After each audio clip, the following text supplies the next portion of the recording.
Hi, this is Sam Weigel with V1 Rotate, Flying Magazine's web series for new and aspiring professional pilots. This week, I'm sailing in the San Juan Islands with my buddy Ed Krause, also a former student, and his wife Coco and their 4 kids. Ed and his family are visiting from Taiwan, where Ed makes his living flying a Gulfstream jet for a private individual. Well, we've sent the kids to shore for an hour here so Ed and I can have a beer and talk about what it's like to earn your living as an expat pilot overseas.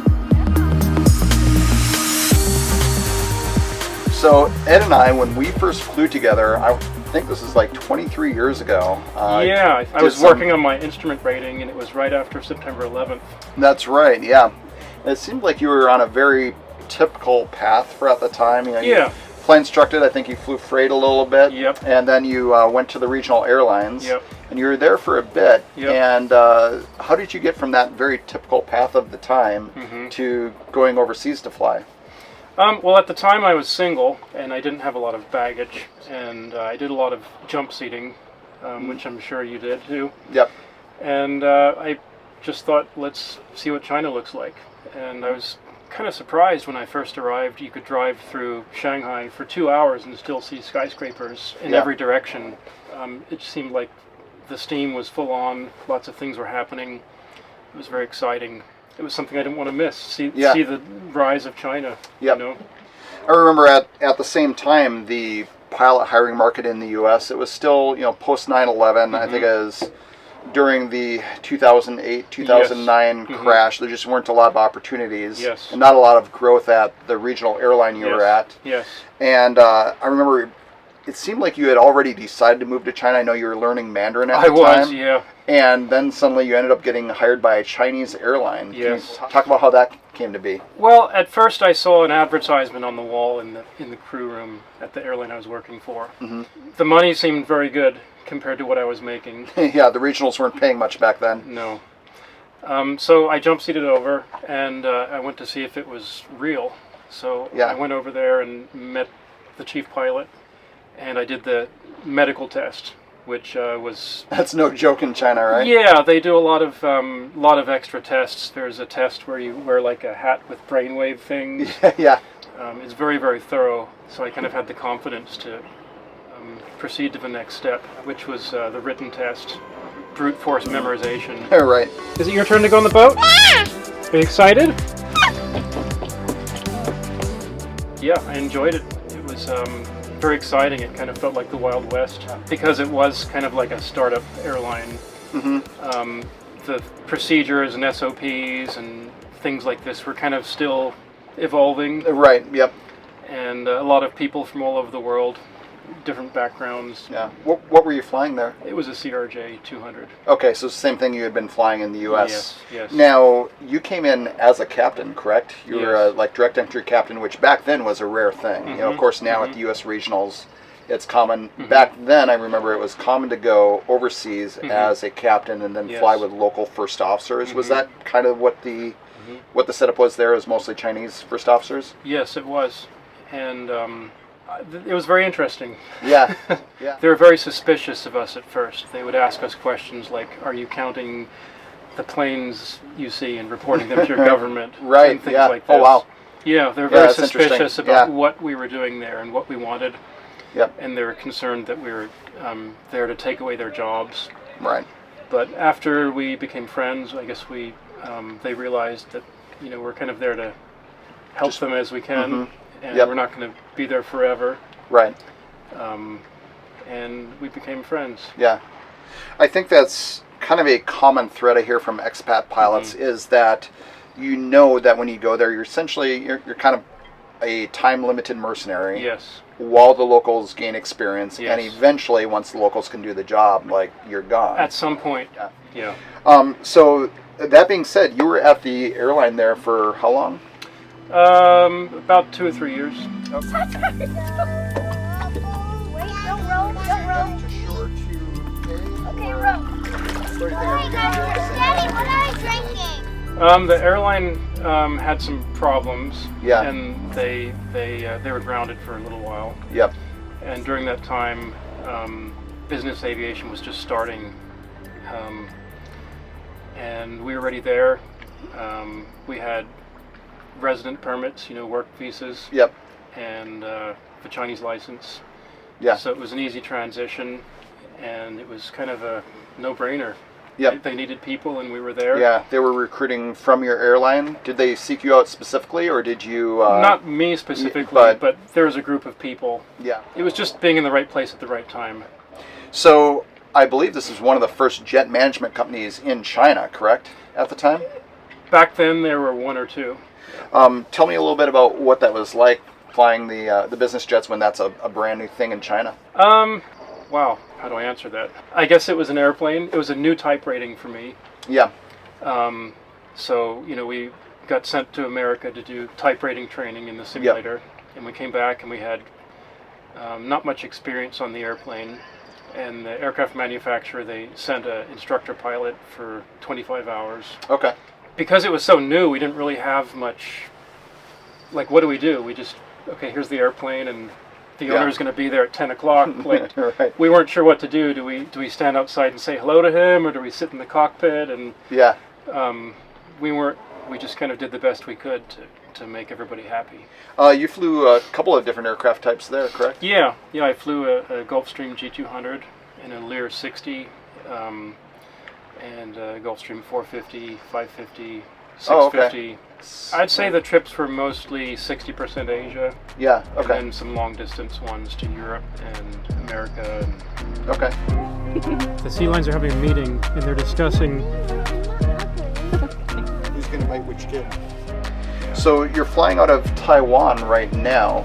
Now I'm flying out of Taiwan. How did it come to be that you moved from mainland China to Taiwan? I like surfing. Yeah, okay. I grew up surfing. Yeah. When I was a teenager, I lived in the UK. Yep. And I learned to surf in Cornwall. So I was living in China, and we would have trips sometime to Taiwan. Mm-hmm. And I would hop on the train and go surfing on the East Coast. They've got really good waves year-round, and I don't think there's ever been a shark attack recorded. Okay. And in the summer, you can just wear shorts. Yeah. In the winter, maybe a 3mm wetsuit. Yep. So, yeah, it was my dream for a long time to live in Taiwan with my family and go surfing and drive around and go camping and have a van. Yeah. And yeah. just kind of do the outdoor stuff. You live on the east coast of Taiwan now, I guess? We do. We live on a surfing beach. Oh, that's great. Nice. Getting the job in Taiwan while you were working in China, how did that come about? It seems like in the business aviation world, a lot of the jobs are referral based. Right. I guess that's true here. Anywhere. And it's and nothing overseas. Specific to Asia. Right. So it was a referral from somebody that I worked with previously. I was kind of waiting to go there for a long time. One of the challenges about going there was having a working visa that I could go and bring the family as a dependent. Yep. And it took about 4 or 5 years of kind of waiting for the right job to open that provided that. I guess that's kind of a common thread for expats is, one, you need to have the appropriate licenses, yes. but two, you have to have a right to work. Yes. And unless through your family background you have a right to work somewhere, it's essentially going to be a place that is, where pilots are in high enough demand that a company is willing to sponsor you through whatever the local process is. Yes.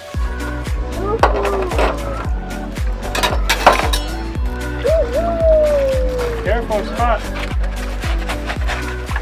So back when we were fairly new, post 9/11, I remember there were a bunch of expat pilots. Some of them were airline guys that were early retirees. Some of them were furloughees. Some were young guys like yourself that were all seeking better opportunities overseas.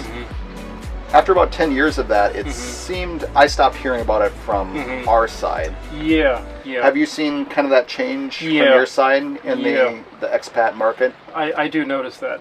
There's less Americans in Asia, and I think COVID is part of that. And that coincided, I guess, with the airline hiring boom that's happening in America right now. Yep. Have you ever thought about coming back, or do you... I have thought about it, yeah. My wife is Asian, and she's never lived in the U.S. for an extended period of time. Right. And I like my kids being immersed in the foreign culture. I would like them to have experience on both sides. Right, yeah. So I don't have a plan to pull the plug and move be your life 100%. entirely here. Yeah. I would like to kind of maybe spend a little bit more time on this side, or Yep. you know, Yeah. just to kind of give the kids like this global outlook and opportunity Right. that they could get from Yeah. being over there. So you have land here in the Pacific Northwest. You bought a small hobby farm, Yeah, right? we did about 10 years ago. Okay. Yeah. And then so you've been splitting your time a little bit when you can get When back. we can, yeah. We had a long break where we couldn't visit as frequently because of COVID. Right. Yep. So yeah, I come to the Pacific Northwest, and we have a small hobby farm with some sheep Oh, nice. and some apple trees. It was abandoned for a long time, and we've been slowly renovating it. Asia has a lot of really big cities. There's cities you haven't even heard of that are, Right. that are 10 million. Right. And Yep. big cities about 25 million. Right. Sometimes it's nice to have a break out of a big city, get Like, some dirt under my Get some fingers. calluses. Yes. Yeah. You see, if you become a pilot someday, you'll just have all the time in the world to read. Oh, hey. All that time at cruise altitude. So, currently, right now, of course, expats from the U.S. not really common, but from the rest of the world, it's still a fairly common thing to go Yeah. overseas and work. Yes. What do you feel, both worldwide, Mhm. within Asia, within China? Mhm. What do you think is kind of the path going forward? Honestly, I feel like I rode a wave, Yeah, and I'm kind of on the backside of that wave. yeah, I feel like if somebody wants to go there now and ride the next wave, who knows if there will be a next wave. right. I see a lot more locals being trained and gaining command positions, Yeah, yep, which is only fair. I mean, it's Right. it's their country. I know that aircraft manufacturers like Boeing, Gulfstream, Bombardier, Mhm. Airbus, they're all predicting massive growth in Asia. Whether that's news for their shareholders or whether it's true, I believe it's true. yeah, I feel like the center of gravity is kind of shifting towards Asia. Mhm. I think that in Asia, the distribution of aircraft is maybe changing. Countries like Vietnam and Thailand and Singapore are gaining a lot more attention these days. right, yep, As new aircraft deliveries happen. 8 or 10 years ago, there was very, very few private aircraft there. yeah, And now there's a lot more than back then. But I feel like you have to go there because you want to be there, right, not to get Not rich. because It's you're- kind of like with flying. I tell Yeah, anybody, yeah. you don't start flying because you want to get rich right. or because you want to have a Yeah. fancy suit. Yeah. You do it because you enjoy it. So essentially, it's hey, if you want to go see something of the world, you want to go Yes. experience living overseas, Yes. and you have a pilot's license, well, then maybe this is a way that you can make a living while you're living overseas. You can sustain that Right. that experience. Yeah. Okay, go, go, go. Go faster. What advice would you give to somebody who's just starting out? Let's say, somebody who's watching this, they're Mhm. maybe in private training or they're Mhm. commercial training, Mhm. and so they're not really employable yet. What can they do now to set themselves up for life as an expat or a career overseas? I guess learn a different language, maybe. Yeah, Travel to the region they're interested in, Yeah, and learn start about it. start meeting people. Learn what aircraft types are more common in the region they're Right. interested in. what's on order? Yeah, what's on order. Mm-hmm. If somebody is right now looking for work as an expat pilot and they don't have experience over there, Mhm. what is typically the best way to go looking for work overseas? Probably to visit Yeah, and find somebody who's been there or is there now, yep, and just go and have a chat with them. Maybe go Yeah. have dinner or have a beer. yep. And there's a lot of information that you just can't find on the internet. So I know that for expats, frequently they're not dealing with the company directly. They're Mhm. going through an employment agency Mhm. and then doing a contract with them. It seems like these days, because the expats that are still in Asia right now, they've been there a while. Right. It is different than it was, 5 or 7 years ago, where almost everybody was through an agency. Right, yeah. Now it's more through a jet management company directly. Kevin's doing a great job driving the boat. You are doing such a great job, Calvin. First look. Now, Well, Ed, it has been really good sailing with you and spending time with your family. It's been really enjoyable. Thanks so much. And yeah, thanks for coming on the webcast and talking about life as an expat pilot in Asia. Cool. And hopefully I can get over some time and definitely visit you guys. Go surfing. Have fun. That'd be great. All right. Well, thanks for watching V1 Rotate, and for more great content for new and aspiring professional pilots, join me here at flyingmag.com every first and third Friday of the month.